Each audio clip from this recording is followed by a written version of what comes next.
Buenas tardes, estimados estudiantes. El día de hoy vamos a comenzar con una clase muy emotiva, el inicio del curso del área de comunicación. Mi nombre es Yulisa Galán Coral y soy la profesora y tutora del área de comunicación. Para poder comenzar el día de hoy con nuestra clase, vamos a mencionar una pequeñita frase que nos va a acompañar durante esta sesión. La frase dice así: nunca dejes de hacer algo porque pienses que es tarde. Nunca es tarde para mejorar. Hay que recordar eso siempre, ¿sí? Que por más que nos digan que es tarde o que quizás no podamos o que nos digan, sabes que tú no puedes, ya no lo hagas, no. Nuestra mente debe estar que nosotros sí podemos. ¿Está bien? Ahora, vamos a comenzar con la sesión del día de hoy. El tema es la comunicación, ¿sí? Y vamos a hablar también sobre los elementos de la comunicación, ¿sí? Hay que recordar un poco qué es la comunicación. Nosotros nos preguntaremos, ¿no? ¿Qué es la comunicación? Podremos encontrar muchos conceptos que avalen o que definen exactamente qué es la comunicación. Pero a nosotros, así, a simple vista o a nuestros conocimientos previos que tenemos, ¿qué podemos decir? ¿Qué es la comunicación? A ver, hay que pensar un poquito y poder decir, ¿no? O definir qué es la comunicación por sí misma. Podemos decir que una comunicación es quizás lo que nosotros estamos teniendo ahora entre mi persona y ustedes, ¿no? ¿Quiénes me están viendo? Sí, es algo para ser comprendidos por otras personas, es de nuestro día a día. A ver, vamos a comenzar. Vamos a tener varias definiciones respecto a qué es la comunicación. El primero nos mencionan que va a ser un proceso social el cual va a ser aquello que se va a transmitir una determinada información y en esa transmisión de información nosotros vamos a emplear una cierta cantidad de signos. ¿Y qué significará signos? ¿O a qué hace referencia cuando nosotros hablamos de que vamos a emplear signos al momento de hablar? Eso se refiere más que todo a los gestos que nosotros vamos a dar al momento de comunicarnos, de hablar con otra persona. Por ejemplo, si es que yo voy a contar una historia triste, una historia trágica o una noticia trágica o quizás alegre, mi rostro, vamos a emplear el signo del rostro. ¿Por qué? Porque a nosotros al contar una noticia triste no vamos a poner una cara de alegría. Entonces, a simple vista, no es nuestro receptor o no es a quien vamos a brindar la información, va a notar o va a poder identificar que nosotros estamos dando o vamos a dar una noticia, ¿no? Triste. Ahora, si va a ser una noticia alegre, nosotros vamos a emitir o emplear el signo de un rostro alegre, no triste, no en ascuas. Entonces, nuestro interlocutor o nuestro receptor va a poder notar que nosotros vamos a contar quizás una historia, una noticia alegre. A eso hace referencia a los signos. Ahora, vamos a conocer también dentro de la comunicación o dentro de todo tipo de palabra, nosotros siempre vamos a tener que definirlo etimológicamente. ¿Por qué? Porque la misma sola palabra que es, por ejemplo, la comunicación, siempre etimológicamente por sí sola va a decir algo, ¿no? Para ello vamos a tener que conocer la definición etimológica. Por ejemplo, la comunicación se separa en dos, comunis y acción, el cual comunis significa común y acción, ¿sí? Como su misma palabra dice. Entonces, etimológicamente nosotros si nos dicen, a ver, ¿qué es la comunicación? Entonces no nos recordamos el concepto grande, entonces nosotros podemos decir, ya, sí, tengo la definición etimológica. Entonces, ¿qué es? Entonces, la comunicación es una acción común del ser humano, así, práctico, ¿sí?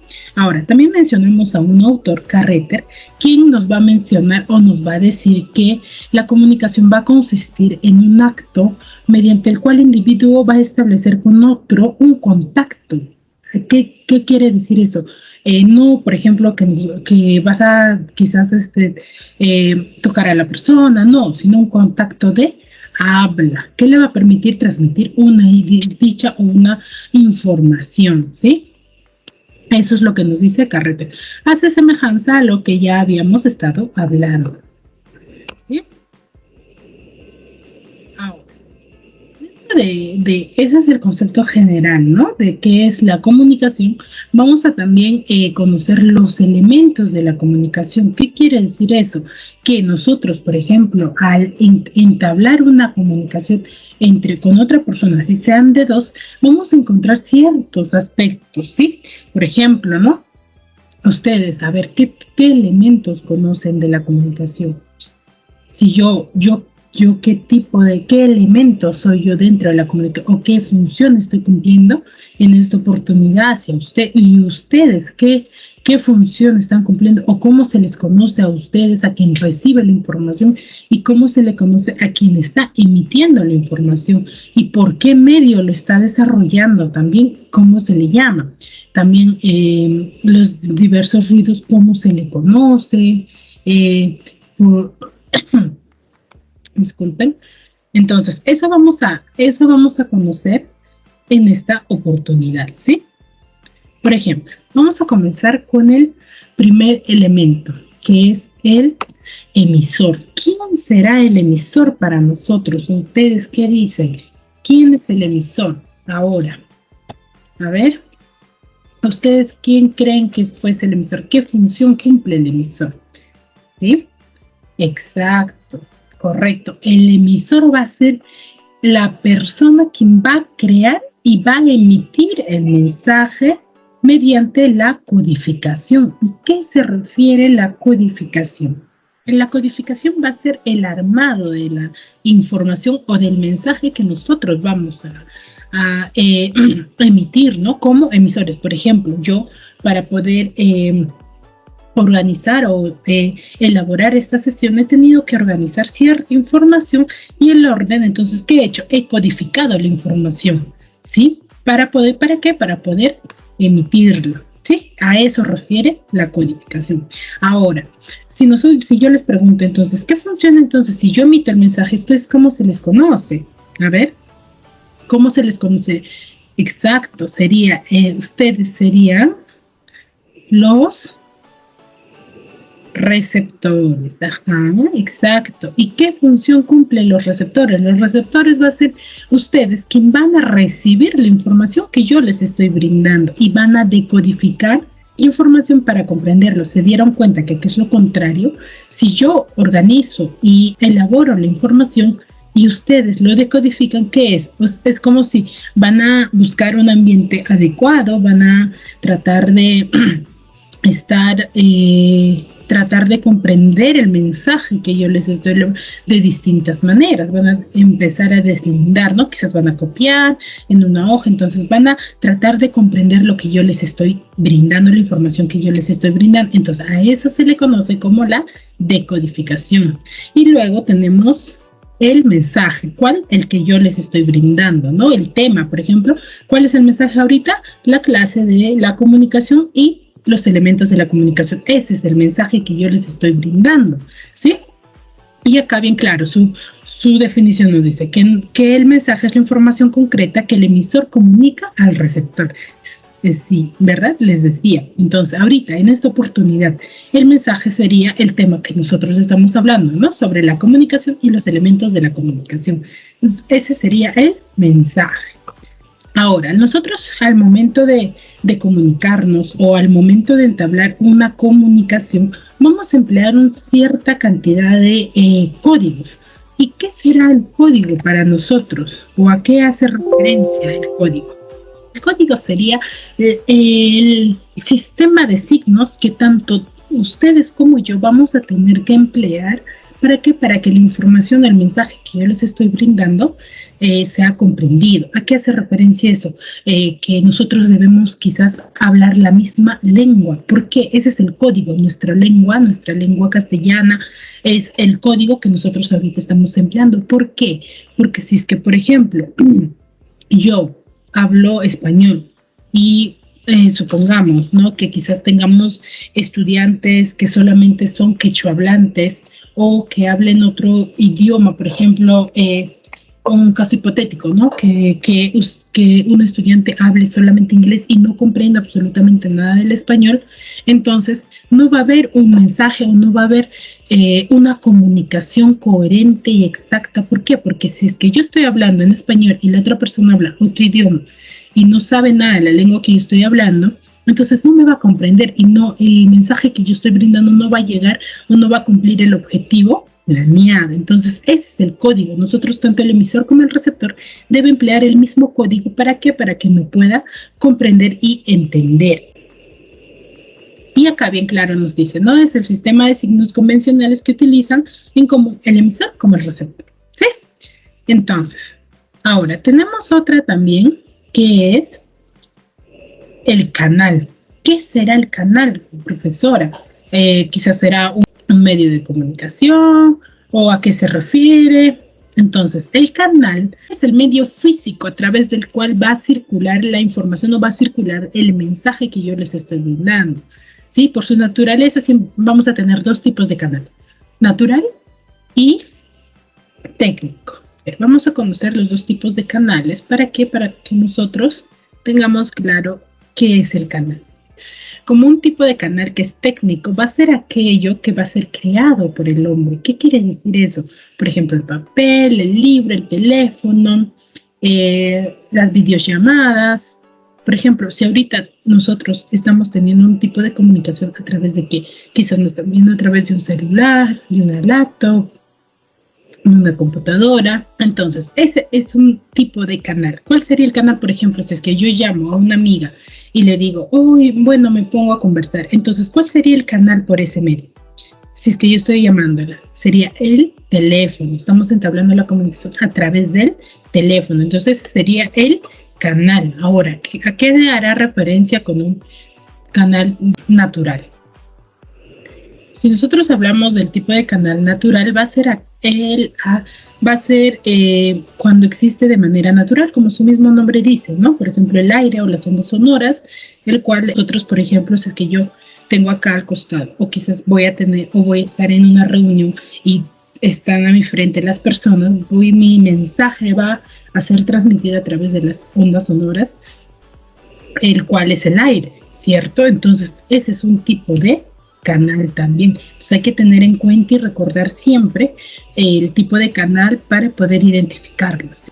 Ahora, vamos a empezar o vamos a desarrollar en base a lo que acabamos de ver, cómo es la relación o cómo si yo les muestro en esta pequeña diapositiva, no me van a entender. Entonces, ¿cómo es, profesora? ¿Cómo es la organización? ¿Dónde va? Entonces, ahora vamos a ver esta pequeña imagen en el que vamos a poder observar cómo se desarrolla la comunicación. Por ejemplo, acá tenemos, ¿no? La comunicación se está dando a través de qué. Pueden identificar qué está empleando, por ejemplo, la señorita de este lado. Tiene cogido un celular y el joven igual tiene un celular. Entonces, ese sería el código o el medio por el cual, el canal por el cual se están comunicando. Entonces, primero está el emisor, donde va a emitir un mensaje al receptor a través del celular, que es el canal, y utilizando la lengua española o la lengua castellana, ¿no? Que es el código. Entonces, así es la organización de los elementos de la comunicación. Ahora, vamos a ver unos dos pequeños ejercicios para poder profundizar este tema, similares a los que tenemos en los módulos. Tenemos estos dos ejercicios, ¿cierto? Ahora vamos a identificar entonces quién es el emisor, el receptor, el canal, el código y el mensaje en este primero. Decíamos que José María Arguedas sería el emisor, ¿no? ¿Por qué? Porque Lorena está leyendo la obra de José María Arguedas y por ende, quien ha emitido, quien ha elaborado ese mensaje o quien ha codificado el mensaje es el autor del libro. ¿Quién es? José María Arguedas. Entonces, por ende, sería José María Arguedas sería el autor. ¿Y quién sería el receptor? ¿Quién está leyendo la obra? Lorena. A ver, Lorena sería el receptor. ¿Y cuál es el mensaje? El mensaje es el contenido de la obra que está leyendo Lorena. Y el código es la lengua castellana. ¿Por qué? ¿Y cómo, profesora? ¿Cómo sabe usted que es la lengua castellana el código? ¿Por qué? Porque la obra fue escrita en lengua castellana. Entonces, por ende, vamos a sobreentender que Lorena maneja también la misma la misma lengua, ¿sí? Porque si no, no sería una buena comunicación, no sería comprendida. Recordemos eso, ¿sí? De los elementos que les estaba mencionando. Y el canal sería la obra o las hojas impresas. Ahora, en este segundo ejercicio nos dice, un médico voluntario explica a las madres de un poblado sobre la prevención y tratamiento de la tuberculosis durante una reunión organizada por la comunidad de Canta en su local comunal. Ahora, este ejercicio está mucho más fácil. ¿Por qué? Porque podemos identificar a simple vista quién es el emisor. Pero ustedes, ¿quién sería el emisor? Si nos dice, un médico voluntario explica a las madres de un poblado sobre la prevención y tratamiento de la tuberculosis. Sí, profesora, sí. ¿Quién está explicando la información a las madres de familia? El médico voluntario, exacto. Entonces, por ende, sería el emisor. ¿Y quiénes están recibiendo la información? Las madres de familia. ¿Y de qué está hablando el médico? Sobre la prevención y tratamiento de la tuberculosis. Entonces, ¿ese qué sería? El mensaje. Y acá nos dice, durante una reunión organizada por la comunidad de Canta en su local comunal. ¿Y cuál sería el código? Exacto, la lengua castellana. ¿Y el canal? Si es como yo, por ejemplo, tengo una cierta cantidad de madres de familia y estoy brindando la información a través de mi voz. Entonces, ¿cuál sería el canal? ¿Es de manera natural o técnico? De manera natural, ¿por qué? Porque estoy empleando mi voz. Mi voz, ¿para qué? Para hacer llegar esa información. Bueno, el médico está empleando su voz, ¿no? Para que pueda llegar. Entonces, por ende, sería el aire o las ondas sonoras. Exacto, mira, a simple vista, dentro de la oración, ¿sí? Entonces, decíamos, ¿quién es el emisor? El médico voluntario. El receptor, las madres de familia. El mensaje, información sobre la tuberculosis, el médico voluntario está brindando. Y el código, la lengua castellana. Y el canal, el aire o las ondas sonoras. ¿Vieron qué es lo más fácil dentro de este tema? ¿Sí? Entonces, si nosotros tenemos una oración similar y tengamos, por ejemplo, similar al primer ejercicio, que es a través de una obra literaria, no nos asustemos con esos ejercicios, vemos que sí se puede desarrollar y que sí se puede entablar una comunicación, ¿sí? Entonces, en base a estos ejemplos y a la teoría brindada, vamos a continuar desarrollando los ejercicios de nuestro módulo, ¿sí? Y cualquier duda que tengan, me escriben para poder ayudarles y orientarles o quizás brindarle mucha más información y así terminar de desarrollar cada una de las prácticas, los exámenes. Que tengan un bonito día. Cuídense mucho.